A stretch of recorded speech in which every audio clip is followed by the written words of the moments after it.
Can you hear me? I can, and we should be live now. I believe everything should be working. If anything doesn't work, anyone in chat can just comment like, oh, the audio sucks again for some reason. Oh, there's something else going wrong. Anyone can say, as always, whatever you guys can to help us out just a little bit. With that in Oh, mind, hello again. My name is Pedro. You guys in the Discord server and in our broader community know me as Nathari, one of the moderators, and I'm here once again with James Ohlen. lead designer for our Odyssey of the Dragon Lords Remastered Edition, which has been the topic of conversation now for quite a few interviews, which I'm very glad we got to this point. I remember back when we were proposing the first event, we were like, they're definitely going to cut us up. They're never going to give us an intimate look at the material. And we did, and now look at where we are. It's so fun to be here. I know it's been a great experience. Plus, definitely the content has improved like a lot. So with I all agree. the great Honestly, feedback, yeah. we did get this latest playtest set a few hours ago, right, just before this interview, and we did share it with our community. Some people got to read it as fast as they could. Others people can't yet. I'm sure there will be more feedback in the days to come. But the conversations that we did have so far were mostly positive. There were definitely some points of criticism, some things that people actually weren't criticizing but were still unsure of when they were thinking like, oh, this isn't something that I know is good or bad, but I would like to play test. And that is already a good thing because some part of the original playtest had some stuff that people were like, this already sounds maybe or boring or too weak, so much so that I wouldn't like proposing to my players like, oh, can we play a large amount of time with this one just to test? Like people weren't even that interested in some of those options. Now people are. Now people are already saying, oh, this has changed in such a way that it might not be perfect, but I already want to give it a go at the very least. And that's a great thing to see. So what are the questions that are on everyone's mind We can this start with time? this one. After this new surge of interest in the playtest with the current options, one of the broader questions that we had was what kind of feedback is or isn't helpful for this feedback content? How can we better help you, be it with the forums, with the Discord conversations? How can we give better feedback? Well, I think the feedback has been really good so far. Uh, I would say that I don't want to restrict the kind of feedback that people give. Like I might, I'm at a state now where there's certain things I can't change easily, but I can still work around them. So it's like if you don't like an entire subclass, well, for example, the Dragon Knight people really didn't. There was a lot of problems with it, so I re-envisioned it so that it was much more in line with because I was kind of hedging my bets and doing a little preview of a future like world, but I was like, nah, I gotta get rid of all that and just make it all fit with Thalia. And so the whole thing was redone, as you'll see. It's not even similar in the least. The only thing that stayed the same was the name.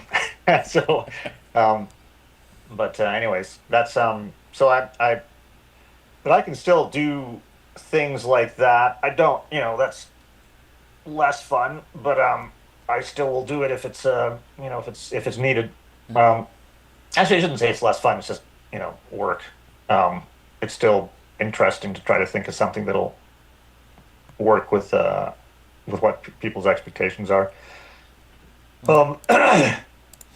I really needed to use that art though, and so I realized the big problem was it's really just a wyvern with feathers. And once it was a wyvern with feathers, the dragon, and the fact is, it just fits with the IP a lot better now. Because if you think about it, there would be the dragons are gone, but the dragon lords themselves would be revered, and people following in their tradition. And once you see the new druid subclass, you can combine the druid subclass and the dragon knight subclass to become the ultimate duo subclasses together. I just can't wait till someone figures out how to break the Dragon Knight riding the shapeshifted, druid. That'll be Anyways, very interesting to see for sure. And like we're still doing a lot of back and forth on this stuff, right? There's the interesting ideas of the Dragon Knight like you said, we're kind of limited on what we can do from here on out. But I think there's still smaller ways to kind of give a shout out to this original idea of the Dragon Knight, for example, as this foreign with a different heritage, right? There might still be a way to include small feedbacks of flavor or lore about how this way to interact with beasts or the wyvern dragon eventually are echoed by a side of the Dragonlord tradition that isn't usually seen, right? We can offer these kinds of snippets, probably, I would assume, even if we can just go, okay, the subclass on its entirety has changed again, but we can still give these kinds of snippets for the people who liked it, for sure. Yeah. No, I'm totally. That's why I don't want to kind of restrict the feedback too much because it might be that someone just says something that is really smart that they wouldn't have said because I Mm-hmm. told them not to. That's one thing I've learned is like, I need to, yeah. So I don't want to restrict it too much.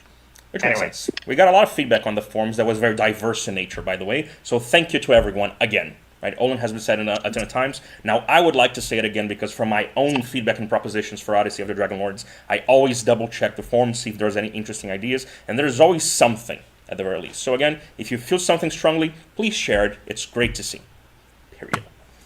But with that, another question on the same line of broad feedback: have there been any big takeaways or learnings about subclass design or monster design and so on after these latest iterations, which have some more radical changes?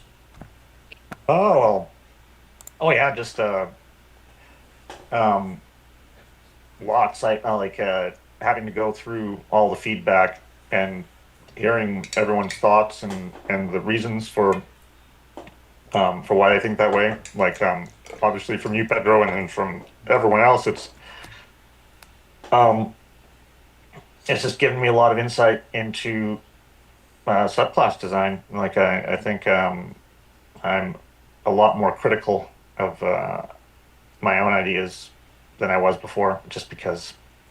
And plus, I've been learning or I've just been going wrong on things like what do you call it? The use of proper terminology. I've been pretty good with proper terminology. Like I've gotten to become an expert on what do you capitalize and italicize and bold, but I still make mistakes on just how I like one of the things that have been called out is armor training. There's no such thing as armor proficiency. It's now armor training or lots of little things like that. So that's been helpful, and yeah, it's just been a great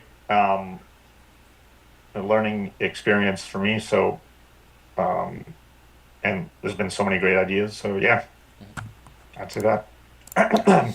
And it is inevitably difficult, right? Subclass design and some type of monster design, especially high tier, is some of the most complicated things to do in a TTRPG system, in my opinion, right? Because everything needs to work, everything needs to work with the rest of a kit, everything needs to work in regards to the remaining options within subclass design, for example, right? You don't necessarily want to make a subclass so powerful that it outshines the other ones if you want to give people the option instead of just saying, oh, play this one, it's so much better, right?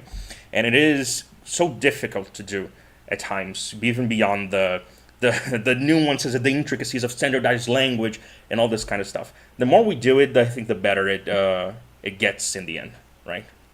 Yeah, no, I agree. And yeah, it is class design and subclass design is definitely the hardest because it impacts a player's entire experience. If you mess up a little bit with a monster, as even Wizards of the Coast does a lot, it's like an encounter. It's a little unbalanced. But if the character's unbalanced, then that in either way, it's either not powerful enough, and the player feels like they're not really contributing, or it's Mm-hmm. overpowered, and then all the other players don't feel like they're Yeah. contributing. So it can have or it's just as you say, boring to play, and the player wants to commit suicide. I've had the players who are like, and my character, like they just want their character to die because they don't like the subclass they picked or the class in general. So yeah, it is the hardest. Yeah, it's balancing so much different stuff. We'll talk a bit more about that later, and also about monster design. But it's definitely there's constant lessons to be taken in the end. Well, now getting a little bit more into the vines of the actual playtest, there are some questions about maps actually, and we'll start with the broader one. How do conversations between you and whoever else in our kind of worlds go between you and your map makers For example, how specific are the descriptions and the directions they get? How much of a concern there is to the tactical aspects, such as corridor length and width, such as difficult terrain if it's included, such as elevation? How do these conversations go? Well, with John Stevenson, he's basically become my only map guy now because he's so freaking awesome.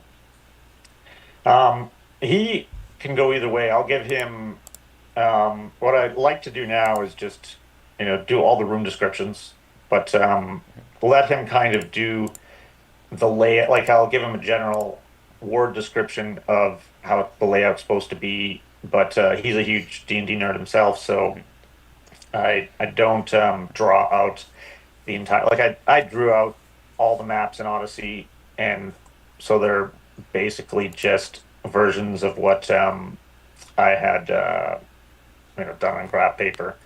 But for with John, like John did the exterior maps, but now he's doing interior maps as well.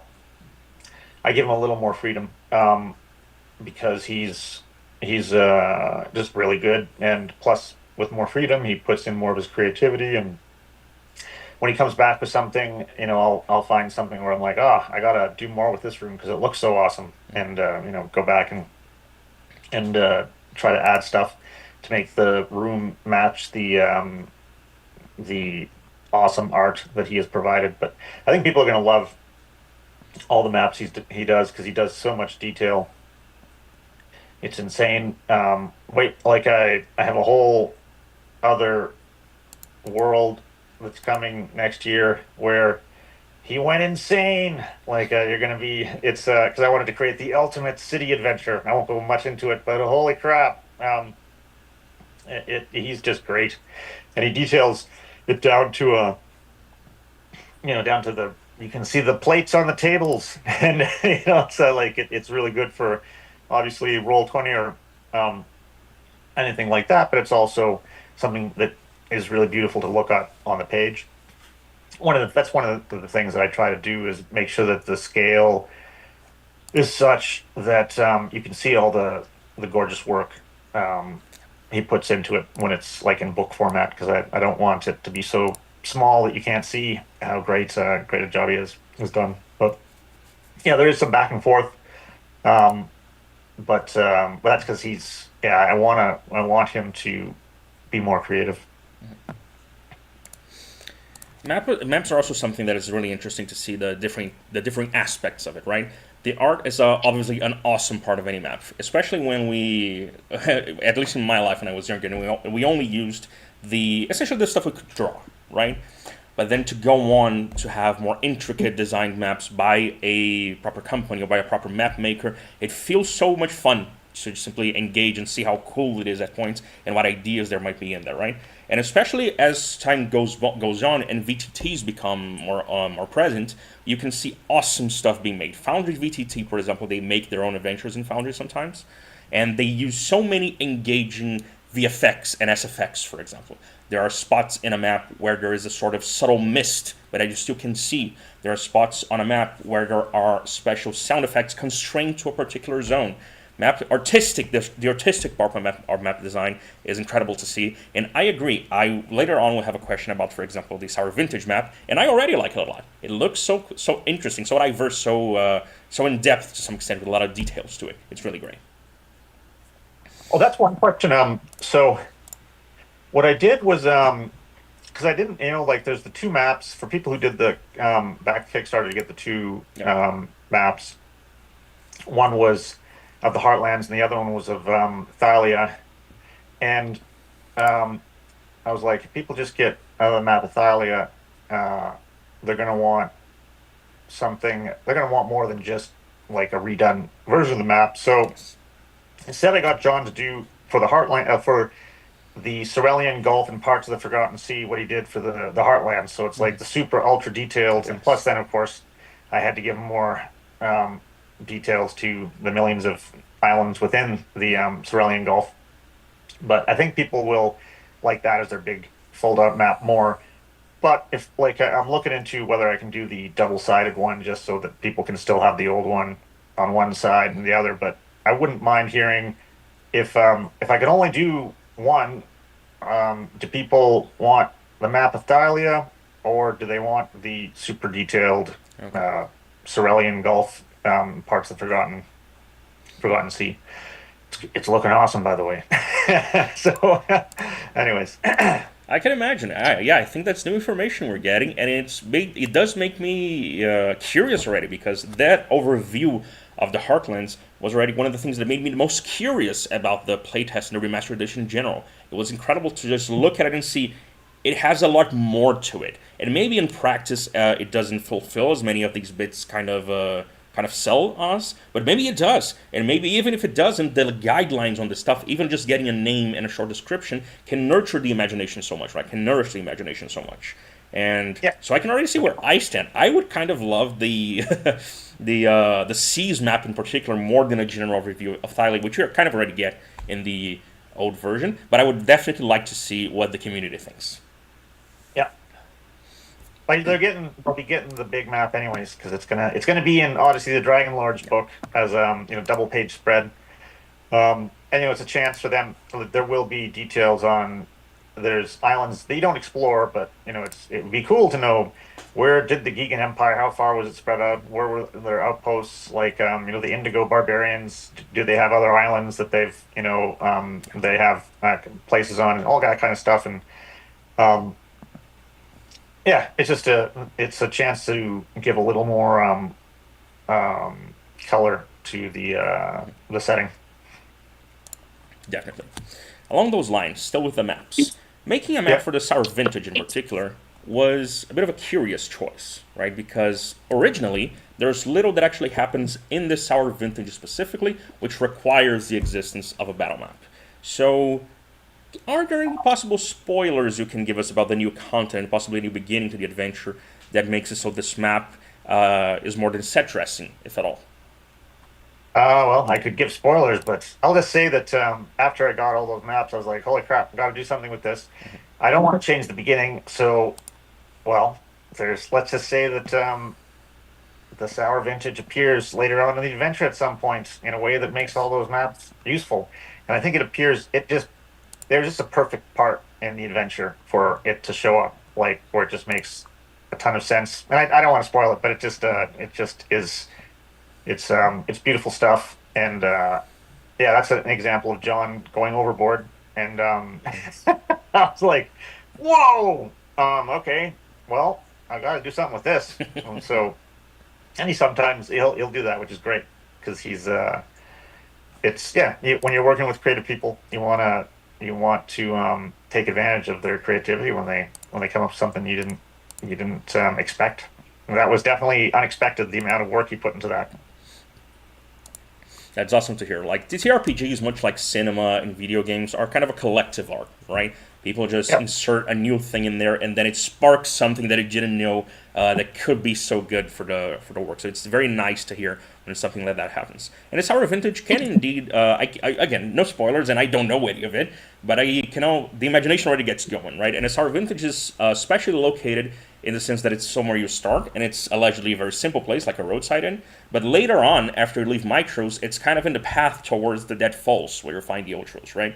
So it has this potential, which I know other people have used. I wanted to use well, in my game as well, but I didn't get to, about making it kind of a go through a growth spurt on its own because of the fame of the heroes that started out their adventure there, right? It becomes kind of a hot spot, something like a zero to hero kind of deal that happens in Disney's Hercules, for example. There's a lot of fun ideas you can have with this progression, and I'm definitely curious, as much as curious as our community, to see where this ends up getting. But okay, no spoilers. That's fine.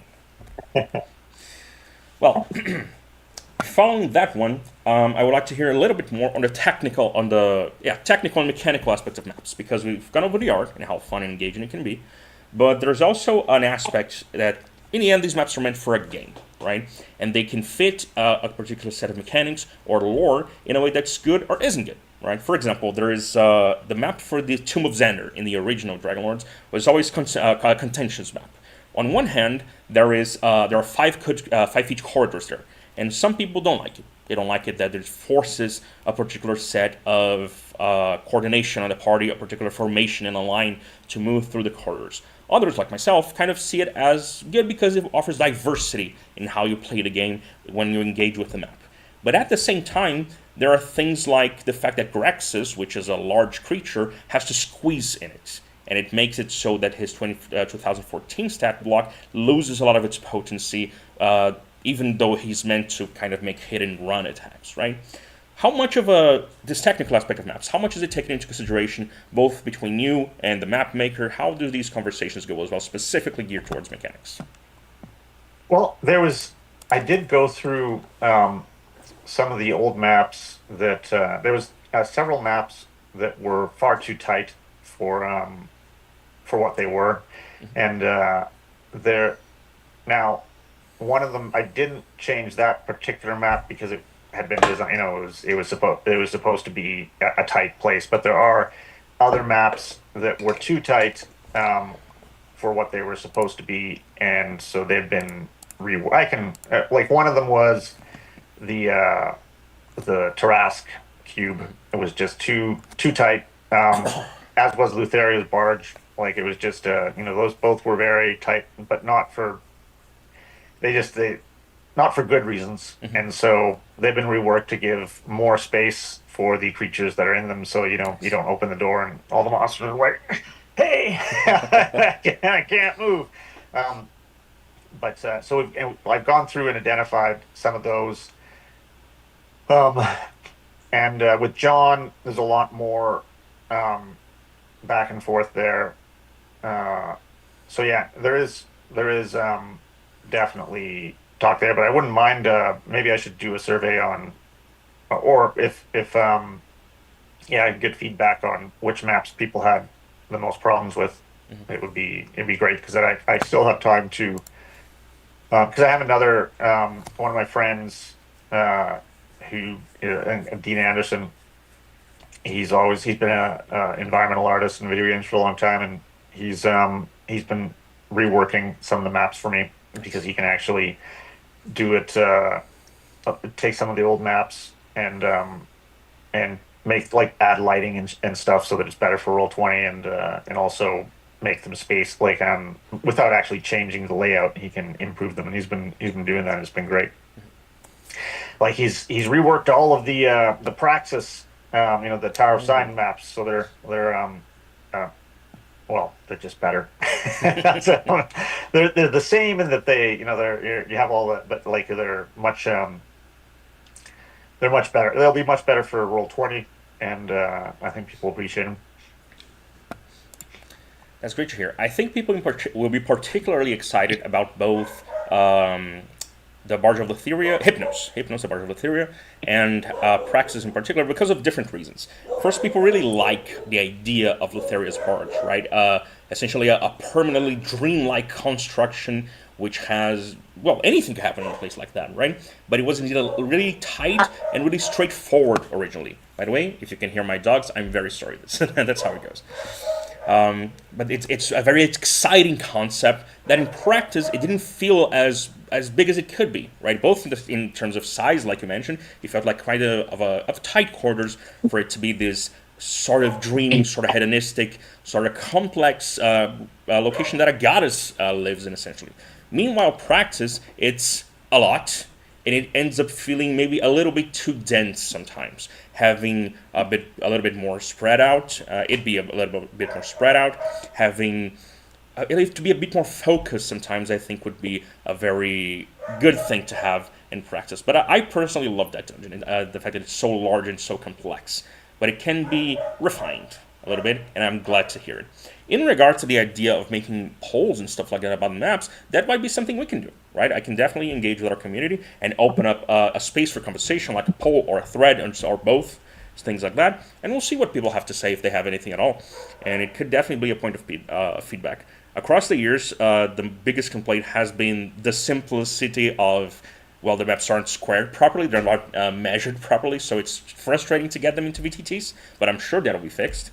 And these broader, more narrative-focused feedback, I believe, will make the brunt of what we get. So we can definitely try. All right, cool. That's great. That's great. After that, we can go a little bit into monsters this time. And here's a larger question. Are there any other mythological creatures you still haven't inserted into Dragonlords but would like to?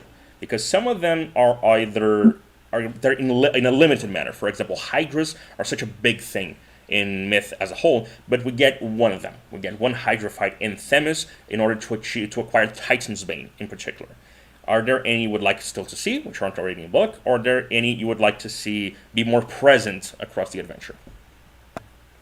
Um, the let's see. Well, the Chimera, and just because I wanted to um have a Chimera stat block, so that I think people have seen. Have they seen the Greater Chimera artwork? Maybe not. That's an Odyssey. Well, let's see just a second. I gotta The open up artwork the. was even a part of the Kickstarter, the stretch goals. Yeah, that's Let's see, Odyssey.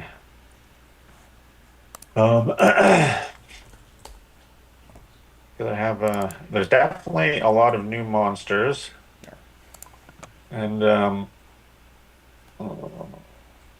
which ones will people be most? The Chimera's one. Some of them have had their art reworked. There's some new stuff where I just felt that I don't know if people want to spoil. Well, there's like some from old D&D that haven't been done. The Lamassu and the Shedu, which I know they're not Greek per se, but they were part of the Greek world, as in they're in Mesopotamia. Like Greek mercenaries would have seen. I know a lot of that stuff. There, people know that we have the Mormos, which is a harpy basically, but more dangerous harpy, like a proto harpy. Um, then let's see what else we have. I don't know if there's. I guess if people have monsters that they feel we didn't do, but they would like to see, I wouldn't mind getting that list because even if they don't show up in Odyssey, one of the future things I'm working on is a monster book, and I want so like yeah, there's always room for uh new monsters, and so I guess my answer is not the greatest because I don't have anything that's Don't worry right about it. now. Basically, you are kind of happy with how the monsters are, but there are always more to be had. Mythology in Like general is such a complicated thing, right? There are so many different aspects interesting to them. There are books dedicated to it in a bunch of them. There are even books on, for example, even the Christian nature of some creatures from the Bible and their mythology. There are there's always interesting things to be found in there. And we already have so many fun monsters, I think. There were a lot of improvements in the playtest, and we've been going back and forth on some monsters. I know I kind of offer a much more complex variation of monsters that might not be everyone's cup of tea, but it's definitely my cup of tea and some of our players. So if there is a path for the community to mention, oh, I think there are more cool monsters you could add and they can recommend it to you, we can definitely try and get that as well. We can make more threads. We can nurture more conversation.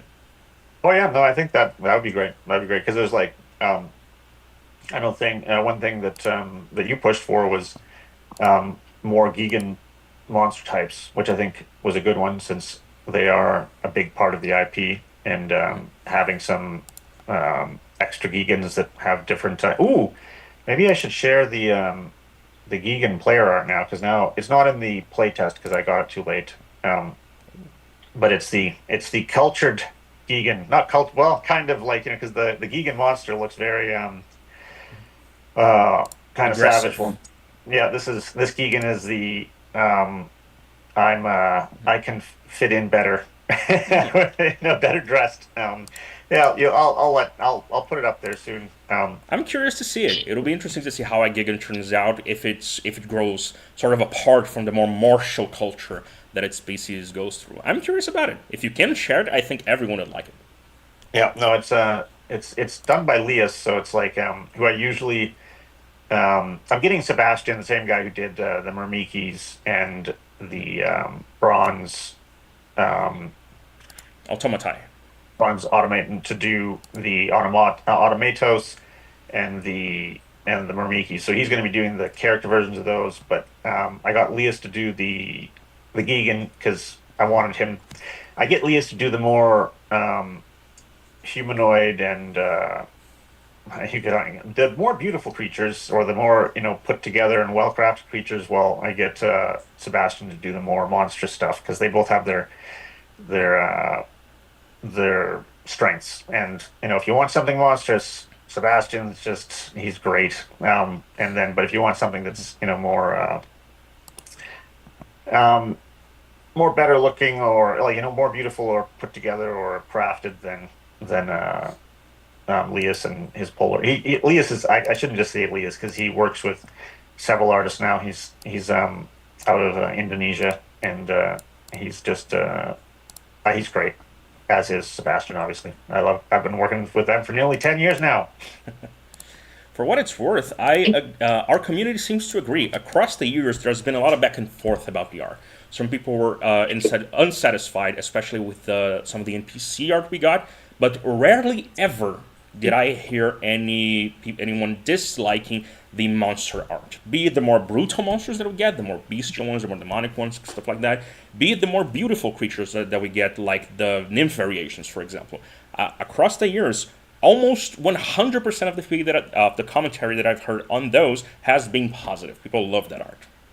Yeah, that's why I keep on using them. They're just yeah, they're so good. Um, and that's kind of why I want to do a monster book is just to showcase because I feel like it'll be just the most like it just there's going to be so many monsters and they'll be only done by there'll be two art styles with them, so it'll feel very unified. And I want to have a whole bunch of new monsters people never seen before because anyways, but that's for the future. That's for the future. That's for the future, but it's nice to have consistency for sure. It gives a nice stylistic standard for everything.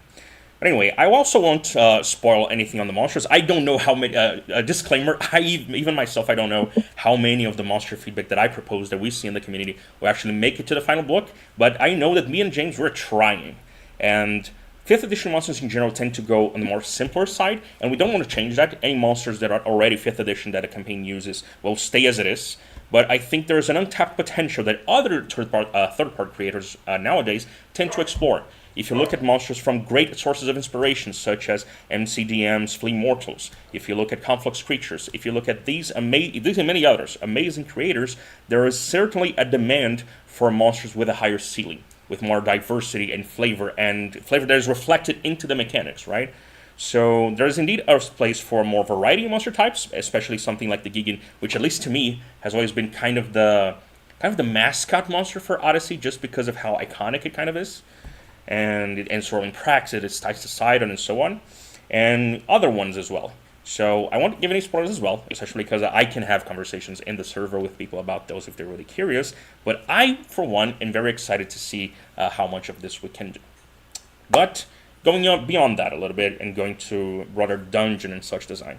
Islands in Odyssey of the Dragonlords are essentially dungeons, right? They're locations where the party arrives, engages with a certain variety of quote unquote rooms and events and monsters that happen within.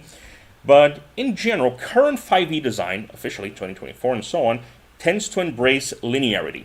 Dungeons are often written like a straight sequence of rooms and fights, with little to the of the approach variety and interactivity that kind of defined old school D&D, especially, right? Old school Ascensions and other TTRPGs like that still tend to focus on it. Odyssey seems to have a mix of both with the islands, but I personally would say that it still leans towards linearity because of how there's usually one spot where you can arrive, because of how in many islands there is some aspects that guide you across the rooms, even if you can do things a little bit different. So, what is your personal stance on it, on this idea of linearity and interactivity? Would you like to have more of it? Do you think the public kind of enjoys linearity due to the popularity of 5e, so you'd rather stick with that? What do you think? Oh no, I definitely am on the side of giving uh more options and the ability to explore things in different ways so the players don't feel like they're just going along a path. I do agree that the islands and I think that's mainly due to the fact that me and Jesse had less time to focus on them were more linear than say some of the other dungeons we did, such as like Sidon's or the earlier ones. But um yeah, the islands are every one of the islands has been blown out.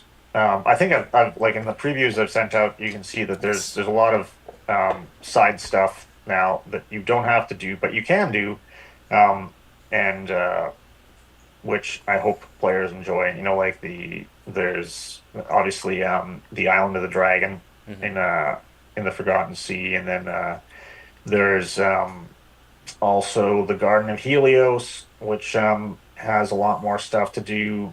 Let's see where I'm just going through right now. In the Cerulean Gulf, the both the Fire Island and Island of Yonder have a lot more locations and non-critical path stuff that you can do. So it's I think they're more, and actually one of the biggest islands that got, well, Indigo Island is a lot has a lot more to do because it's the location of the main location of entire people that are important to the setting. And then Scorpion Island has been totally blown out. It's got lots more stuff. I think it's like three times as big as it used to be. And so yeah, no, there's a lot more. The islands.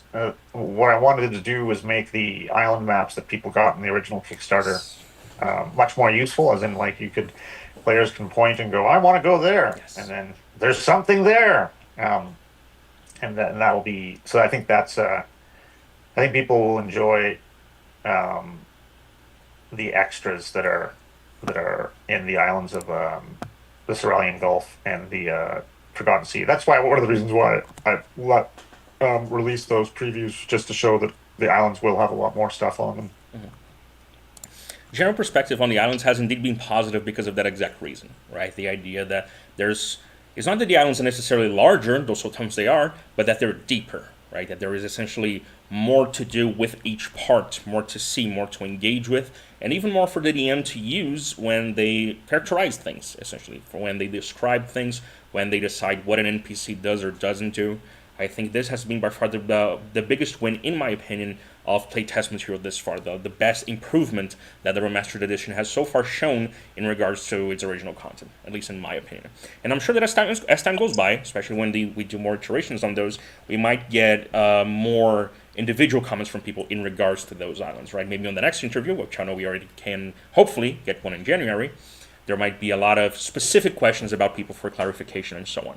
But I already have one specific one that goes Yeah. specifically about the area of the rock, right?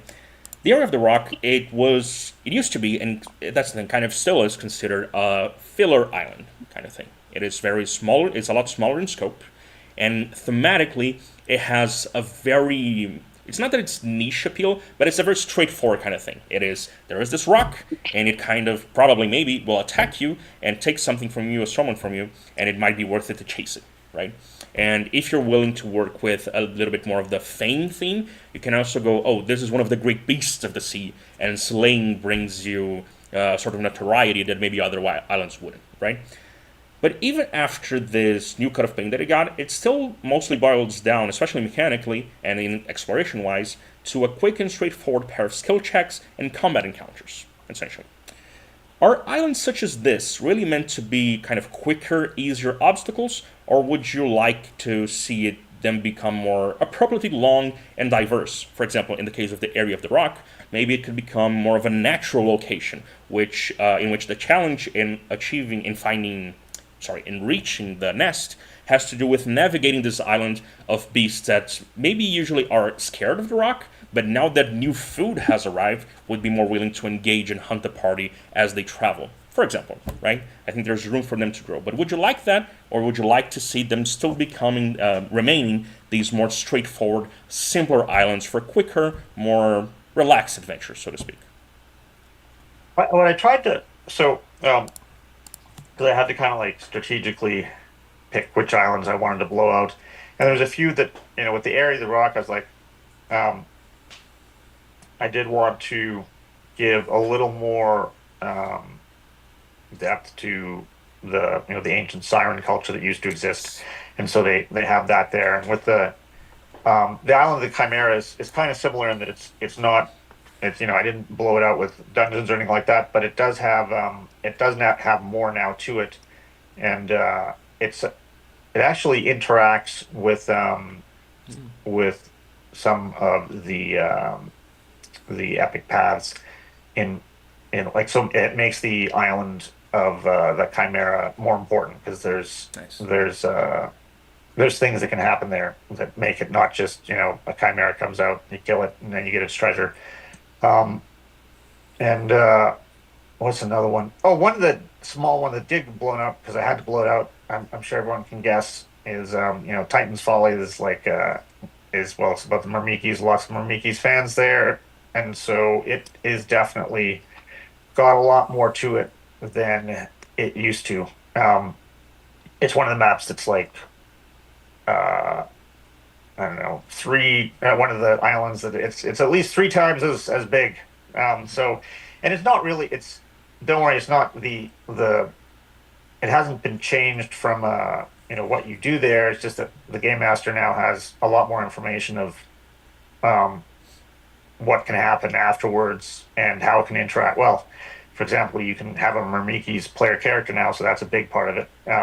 But there's a lot of things. It's a lot more. There's a lot more depth to it than there used to be, and there's. Well, I shouldn't spoil it, but there's a certain Titan that has a lot of association with the Myrmikis. I guess I'm already spoiling that.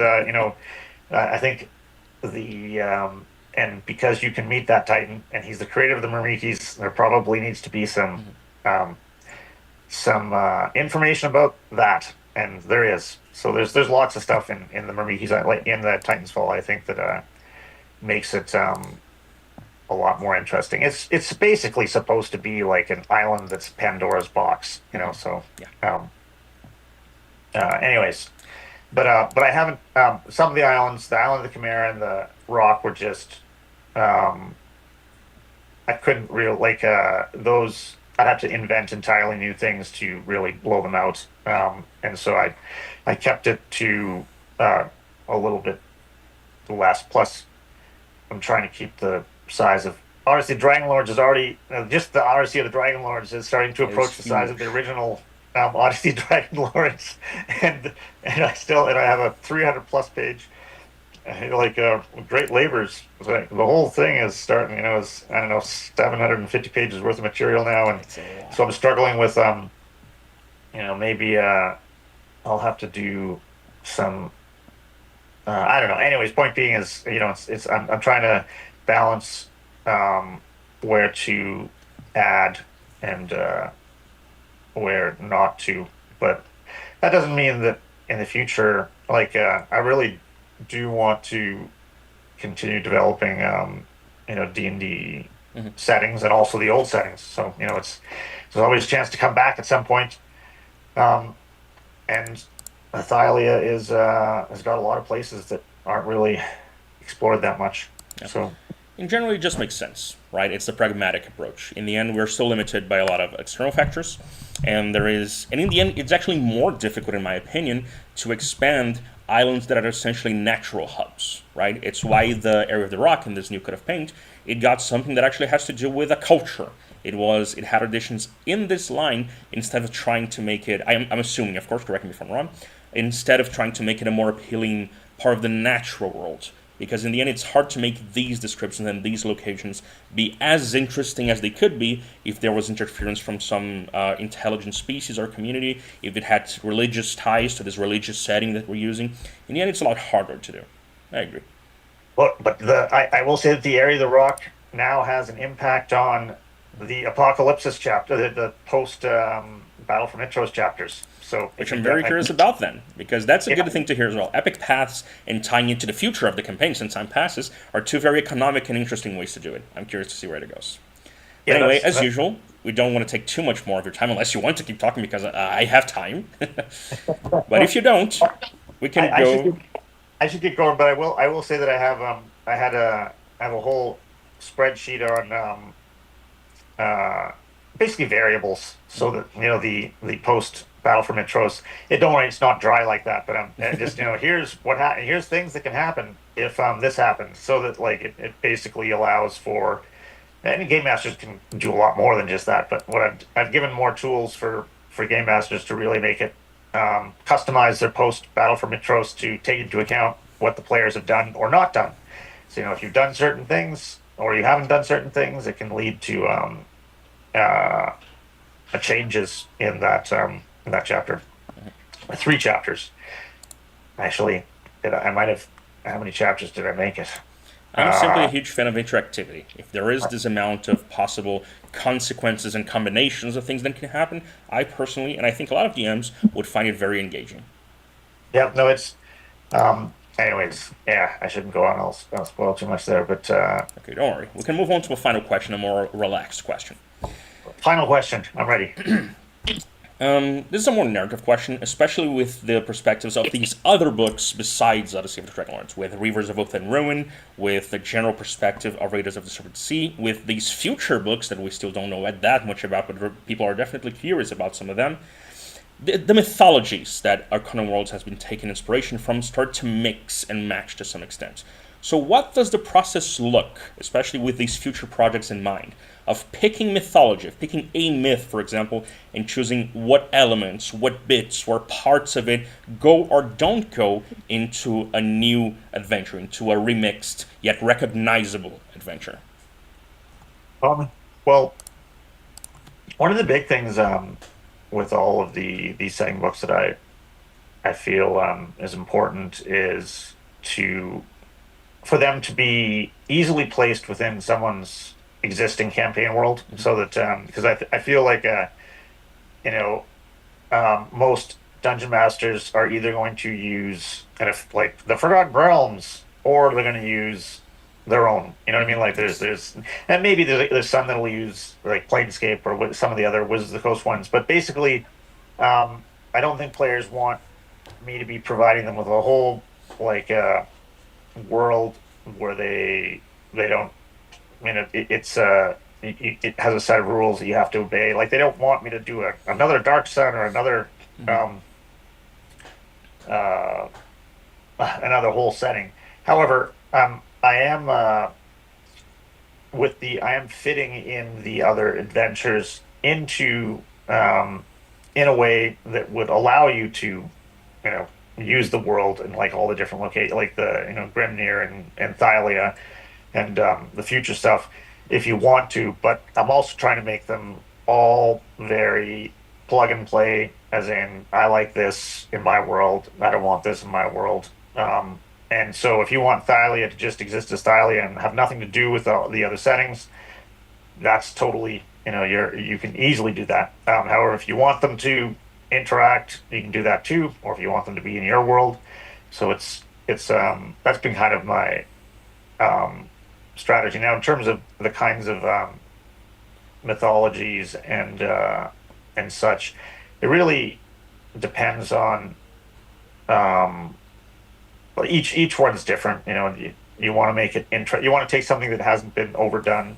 I'm always trying to look at something that hasn't been overdone, um, and bring it to players. So, um, I'm not going to create a campaign on an underground dwarven city because, well, that's like been overdone. But um, that's kind of how I've been approaching them, and it's I just want each one to be interesting on its own, and that's been been the most. Well, I guess that's not really answering the question. How do I decide the elements of the the inspirational mythology? Um, well, there's kind of I guess very similar to Odyssey of the Dragon Lords. It needs to feel like the it needs if you love Greek myth, it needs to give you that fantasy fulfillment, but it also has to fit within the D&D setting with all the different races and all the different, like, because in D&D you have magic that works a certain way, and you have all these races that work a certain way, and so you do have to adjust it so that it fits with that. That's kind of been my, like, make sure it fits with Dungeons and Dragons, because otherwise it won't. It's not plug and play. You can't just put it into your campaign if it's like, well, there's no elves and dwarves and all the rest. Haha. So DM, you're gonna have to figure that one out. Like it's so you kind of have to work with that. Now, some of the people I know approach differently. But because I'm doing this, I want players to be able to put these adventures in their own, created worlds. That's kind of been my goal with it. I'm not, yeah, I know. I've been a game master for a long time, and I just want to give game masters something that's easy for them to use off the shelf. Like to pick up and dungeon master and give um, their players a good time.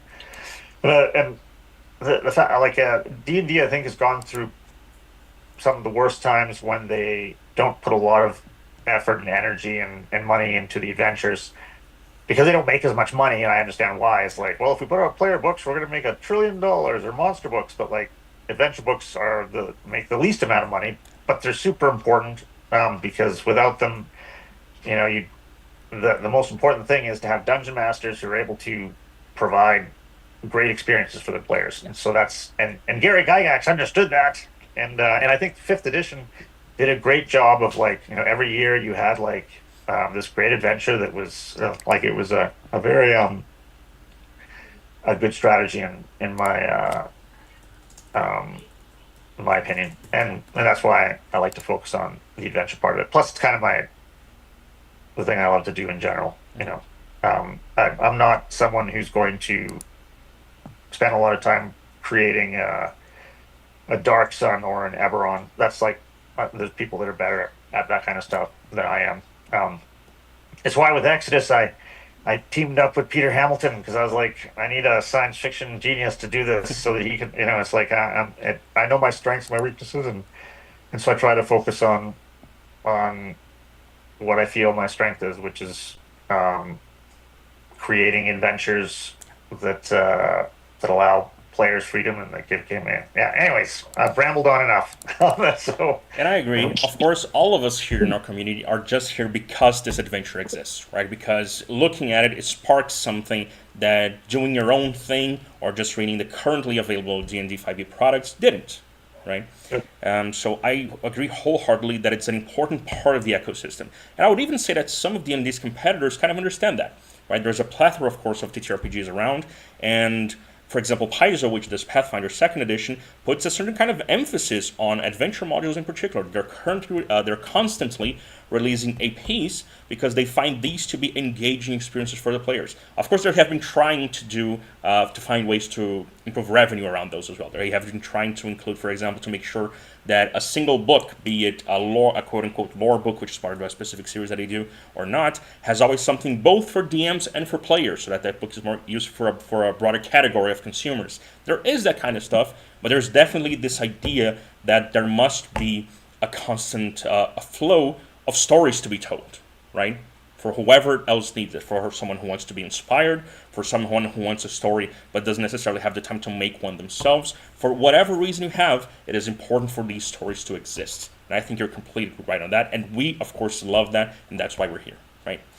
And what I'd love to know is what are people's top five? Maybe I should put what are people top five Wizards of the Coast adventures? I'd like to see what everyone else is so okay. that I know what they think good looks like. Because I have my own top five that Of all time, I'm assuming. No, for fifth edition. Fifth Like edition. Okay. for because it just in terms of which by the way, I really felt I was really sad when um Perkins retired from Wizards because well he made so many good adventures. So he's kind of like yeah he's he was an amazing guy. But anyways, I wouldn't mind.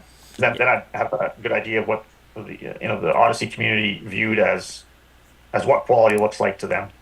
Um, Yeah, anyways, and there's a lot of I variety in 5e just because, as far as I know, Wizards seem to rotate their designers a lot. I'm not sure what's up with that, but they seem to change frequently. It might lead to some innovation, but I think also leads to its own problems. But that's another conversation. I'm sure we can get this idea of a top 5 modules going, and I already know my top 5, but anyway.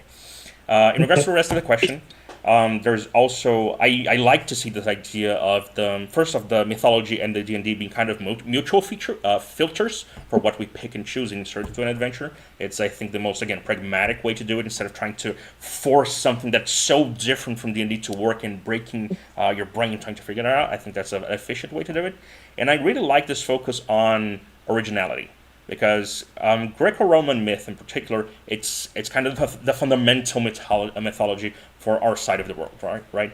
There is a quote from a Brazilian writer that I enjoy a lot that says that basically in any poem you ever read, there is some sign that Homer existed, because his influence is just that universal.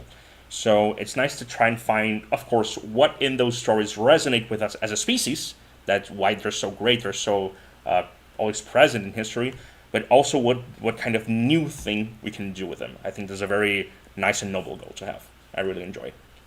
Oh, I agree. I totally agree. Okay, well, I should get going now, but Yes, you should. yeah, yeah, and we're having the next one is happening when again? It's In January, and we'll close out the details, but it will probably be. I'll actually email about it, but it will be in January. I believe the second week of January.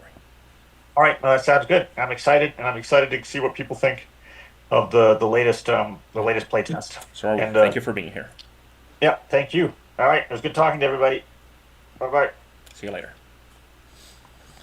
And again, everyone, thank you for being here. Whoever one of you are watching or will eventually watch when this is recorded and provided on YouTube, thank you for being a part of the community. We'll enjoy, again, we deeply appreciate every kind of feedback you will give us. It has been really important for the improvements that Ohlen has been doing to the material, and for the changes that I myself have been proposing. I'm always trying to go through the conversations that we've been having and that we have had across the years.